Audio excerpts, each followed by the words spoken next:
wheel, and you can see the holes for these brass inserts which attach to the outer ring or the hubcap. And it's really not a hubcap, it's actually a sidewall support.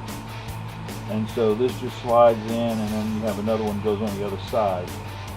Now, if you're doing these by hand, it can be a little tricky to get them exactly right, but that's the great thing about doing stuff with a CNC, is that if you draw it correctly, you will cut it correctly. And so here, I'm just going to go ahead and screw these all together. But you can see here that I have the other 3 done, completed. And also the hardware, I took some 1-inch button head screws and replaced the screws that came in the wheels originally.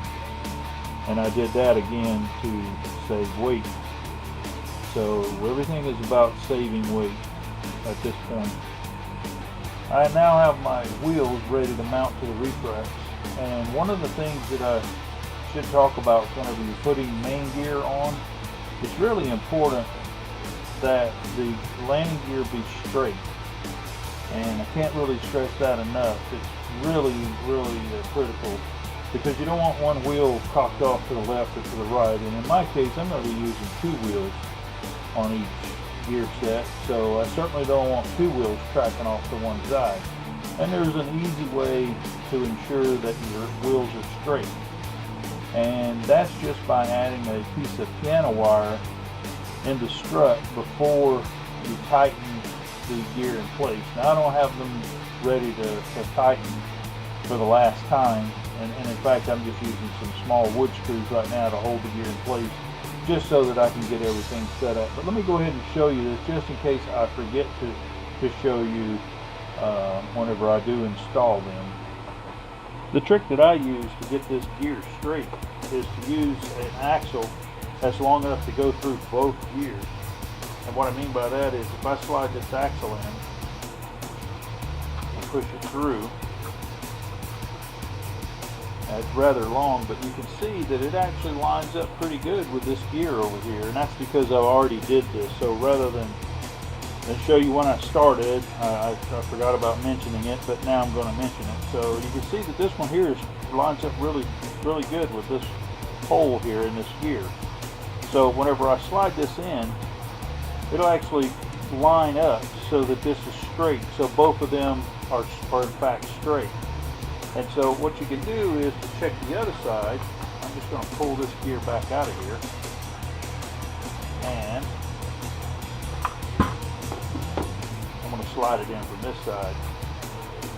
And now we're going to see if this gear is lined up with that. And so as we slide it down, you just have to be gentle, because you don't want to be moving things around when you do it. But you can see that we slid right in there. So if you get this off a little bit, then this wire is either going to be forward or it'll be backwards. But you can see here, just resting, it's actually really close. So that should give me a pretty good start as far as having the main gear straight and parallel with one another. There's one other thing I want to mention about retracts.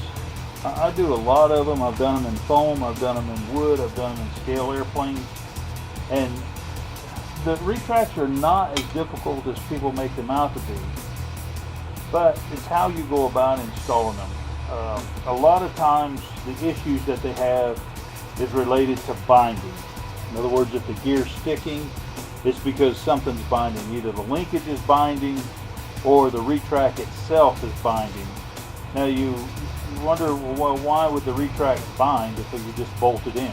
Well, here it comes back to the builder that actually put the retract mounts in the airplane. And what I mean by that is, if you have rails, then that's why I'm using a plate here, because I'm less likely to get any twist or warping in the gear if I use a plate, because both sides will be parallel, both sides will be level. Now there could be a little twist because of the wood, but for the most part they will be flat.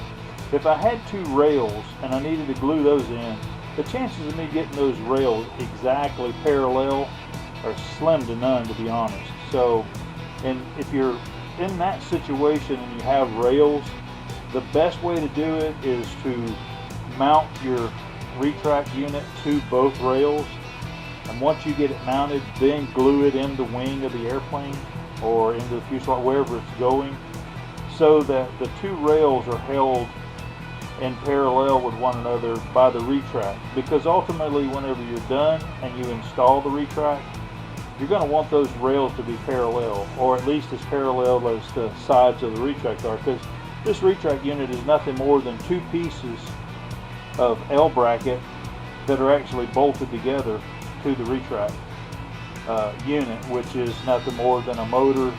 This happens to be the servoless retract.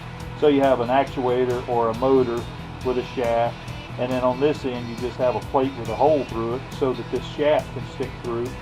Because in reality, all that's happening is this bar right here is being moved. It's being shifted from this direction to that direction, and it's done with a lead screw, or in this case a threaded rod that's attached to a motor that runs to the clockwise and counterclockwise. So it's a real simple setup. These happen to be Robarts.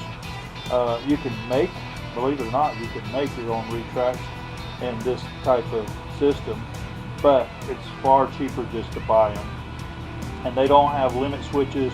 They use current draw for the endpoints, so there's no little switches that you have to worry about, but you do have to have this little controller. And this little controller detects current draw whenever the motor gets in a bind, because the retract gets to its end of its travel. Well, then it starts drawing a lot of current, and that just shuts it off. It's electronically shut off. And the same thing when it goes the other way. It gets electronically cut off whenever the current draw goes up. Also, the good thing about this type of system is if for whatever reason, let's say a wheel comes loose or the axle comes loose and it gets jammed whenever the gear goes up, if there's something, or maybe you've got gear doors and you have a hinge that breaks, so now the gear doors are impeding the wheel from going up in the wheel well. Well, if you have servo retracts, you would have a bind, because the servo is going to try to push the retract up in the wheel well. Well, with these type and this electronic setup here, as soon as there's a bind, if that bind stays there for more than a few seconds, then it'll automatically shut it off. Now, it won't do anything to it until you flip the switch in this case. Now, some, whenever they have a bind, they automatically reverse and go back down. But with the Robart, this one here, it just simply is going to stop it. So what will happen is you'll have one gear that'll be all the way up, and you'll have another one that'll be partially down. And of course, whenever you're flying, you're going to catch that, so immediately throw the switch and make sure that you do a flyby and make sure your gear's down, and if they are, well, then you're good to go. But again, can't stress enough, retracts, they're a lot of fun. They do add some streamlining to the aircraft, so if you can get the wheels up, your plane's going to fly much better because you don't have the drag. And in order to install retracts, just make sure that your rails, or whatever you're mounting them on, is parallel, because then that way you don't induce a twist with the retract, because generally that's where problems come in, is whenever there's a twist.